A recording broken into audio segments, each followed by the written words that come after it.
اینا زرنگن، صبح ناشتا 5 دقیقه 10 دقیقه کار رو جمع میکنن، میان بیرون ریلکس ادامه زندگی میرسن. فکرشون تو پیشرفته، پولشون تو بیزینس. هر دختری هم از بیرون میبینتشون میگه چقدر باوقار و جنتلمنم. بابا این صبح کار رو بسته اومده بیرون.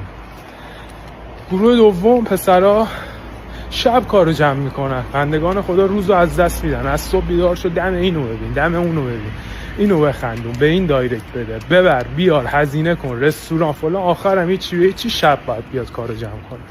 روزم به طور کل از دست داده. حالا این وسط تصمیمای اشتباه هم میگیرن. آقا بریم مسافرت خارجی، کلی علاوه مالی هم خودشون رو عقب میندازن. مسافرت خارجی هم داداش بیا اینجا رقابت سنگینه، به تو بازی نمیرسه.